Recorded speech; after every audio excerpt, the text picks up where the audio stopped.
Pastor Praveen Kumar, గొప్ప subject అడిగావే. చూస్తున్నాం ఎక్కడికక్కడ శాంతి సభలు జరుగుతున్నాయి. మరి అక్కడ జరిగింది మనం న్యూస్ పేపర్స్లో చూసాం. మరి ఆయన 2 బ్రాందీ షాపుల్లో ఆయన మద్యం కొనుక్కోవటం, దానికి ఫోన్పేలో ఇవ్వటం, అక్కడ వీడియోలో రికార్డ్ కాబట్టం, మరి ఆ బుల్లెట్ చిన్న ప్రమాదానికి గురి కావటం, లైట్ బద్దలైపోవటం, మరి ఆ తర్వాత మళ్ళీ ఆయన ఆ బండి తీసుకుని వెళ్ళటం, ఇవన్నీ కూడా మరి ఎంత స్పష్టంగా వచ్చినాయి. ఆయన ఒక పాస్టర్ కావచ్చు, ఆ వృత్తి వరకు ఆయన న్యాయం చేసి ఉండవచ్చు. బట్ మరణం మద్యం తీసుకొని నడపటం, బండి నడపటం నేరం. మరి ఒక నేరం చేసి మరి ఆయన బండి నడుపుతూ మరి లిక్కర్ కొనుక్కున్న ఎవిడెన్స్లు అన్నీ కూడా ఉన్నాయి బండి నడుపుతున్నట్టు. మరి తర్వాత యాక్సిడెంట్లో మరి చనిపోయినట్టుగా ఈరోజు పేపర్లో చూసాం, నిన్న పేపర్లో చూసాం. ఆ వీడియోలన్నీ ఈరోజు పేపర్లో రాకముందే సోషల్ మీడియాలో క్రిస్టల్ క్లియర్గా ఆ వీడియోలన్నీ రావటం జరిగింది. మరి దాన్ని ఒక మతంపై జరిగిన దాడిగా చిత్రీకరించాలనే ప్రయత్నం చేయటం దురదృష్టం.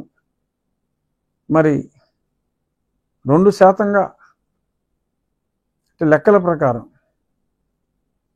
సెన్సస్ ప్రకారం మరి 2% ఉన్న ఆ బీసీసీ క్రిస్టియన్ సామాజిక సభ్యులు మరి చాలా ఎక్కువ పర్సంటేజ్ శాంతి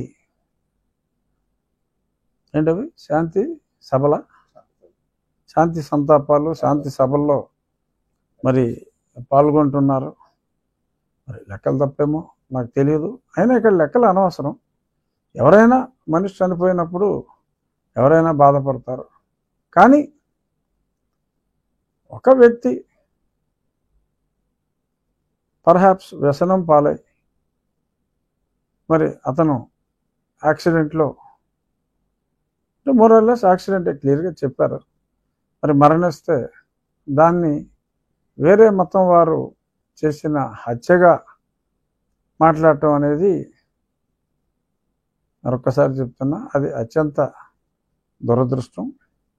మరి రేపో మాపో అన్ని డీటెయిల్స్ వచ్చిన తర్వాత మనం ఇంకాస్త డీటెయిల్గా మాట్లాడవచ్చు.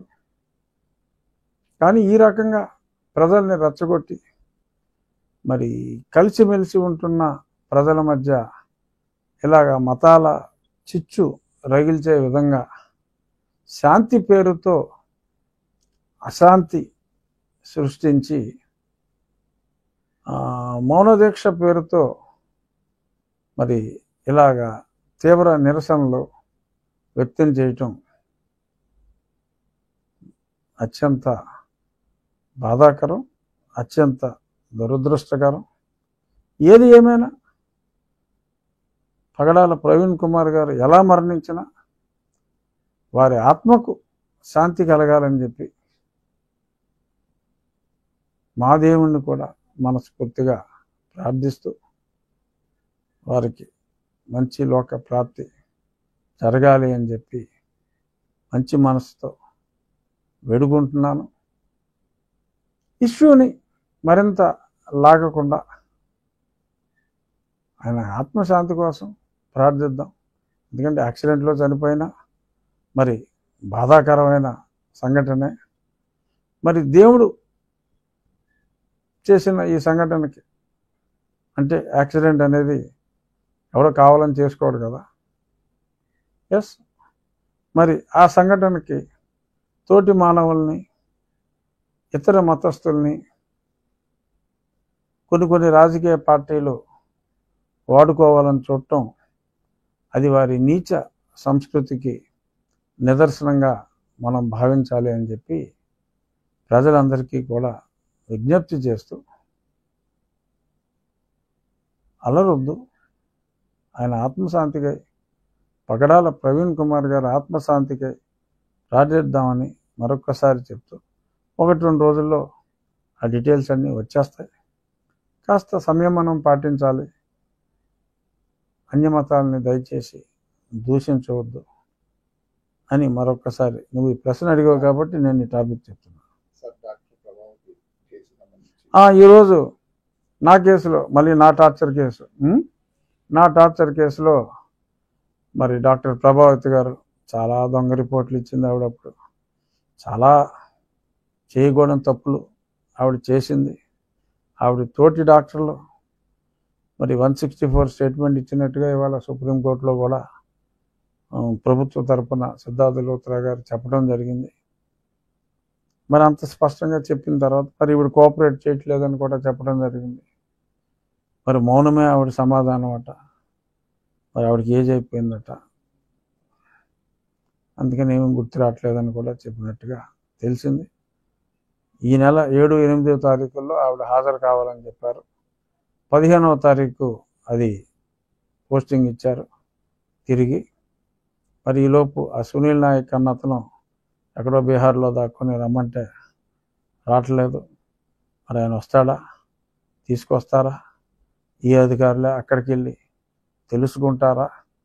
అదో పెద్ద సస్పెన్స్గా ఉంది 20 రోజులుగా. మరి ఇప్పుడు దాకా అయితే ఆ సునీల్ నాయక్ అన్నాడు మిస్సింగ్. ఇదో పెద్ద కుట్ర, నన్ను లేపేసే కుట్ర, ఎన్నోసార్లు చెప్పా. కానీ తుది అంకానికి చేరుకున్నట్టుగానే ఉంది. రేపో మాపో ఆ సునీల్ నాయక్ రాక తప్పదు. నన్ను కొట్టినప్పుడు పక్కనే గదిలో ఉన్నా అంట. వేరే వాళ్ళు అడిగితే నీకేంటి పని, ఎల్లు, ఇది పెద్దవాళ్ళు ఎవరు అని చెప్పి పంపేశా అంట.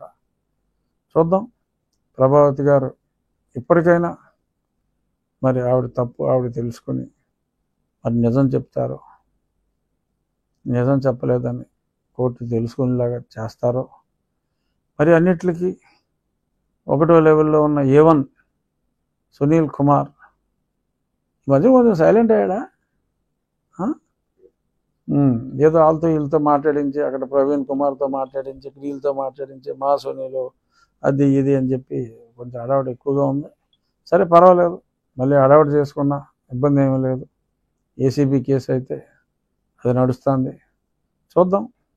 చాలామంది అడుగుతారు నన్ను, ఏంటి ఇంత ఆలస్యం ఇంకా సునీల్ కుమార్ గురించి అని. వేరే కేసులో ఆయన సస్పెండ్ అయ్యాడు, ఈ కేసులో కాకపోయినా మరి నిదానంగా ఇన్వెస్టిగేషన్ అయితే సజావుగానే కాస్త నిదానంగా జరుగుతుంది. తప్పకుండా రాబోయే 2 వారాల్లో ఈ కేసు ఒక కొలిక్కి వస్తుంది అన్న సంపూర్ణ ఆశాభావం అయితే నాకుంది. చూద్దాం, ప్రభావతి గారు నిజమే చెప్తారో అబద్ధమే చెప్తారో, నోరే విప్పరో, సునీల్ నాయక్ గారు వచ్చి ఏం చెప్తాడు. అలాగే వివేక్ యాదవ్ గారిని కూడా అప్పుడు కలెక్టర్ లెటర్ కూడా రాశాడు. ఆయన డాక్టర్లందరినీ అందుబాటులో ఉంచాలని. ఎప్పుడు కూడా ఇటువంటి కేసుల్లో కలెక్టర్ లెటర్ రాయటం ఉండదు. మరి ఆయన్ని పిలిచారో లేదో, పిలిస్తే ఎప్పుడు పిలుస్తారో తెలియదు. బహుశా అది కూడా చూద్దాం. డెఫినెట్గా కేసు నడుస్తుంది. త్వరలో ఒక కొలిక్కి ఆ కేసు వస్తుంది. ఇంకేమైనా ఉన్నాయా ప్రశ్నలు? మరొకసారి ఇంత చక్కటి P4 నిర్ణయాన్ని ఉగాది రోజు ప్రకటించి ముందుకెళ్తున్న చంద్రబాబు నాయుడు గారికి, పవన్ కళ్యాణ్ గారికి, భారతీయ జనతా పార్టీ కూటమికి, అలాగే ఈ మంచి ఉద్దేశాన్ని అంటే డిప్యూటీ స్పీకర్గా ఆ కోరిక ఇతర పార్టీలు కూడా తమ సంపూర్ణ మద్దతు, అసెంబ్లీలో ఉన్న కమ్యూనిస్టులు అందరూ ఈ పార్టీ కూడా వారి సంపూర్ణ మద్దతు ఇచ్చి ఈ మంచి ఉద్దేశాన్ని ముందుకు తీసుకెళ్ళాలని మనస్ఫూర్తిగా కోరుకుంటూ ఐల్ టేక్ లీవ్.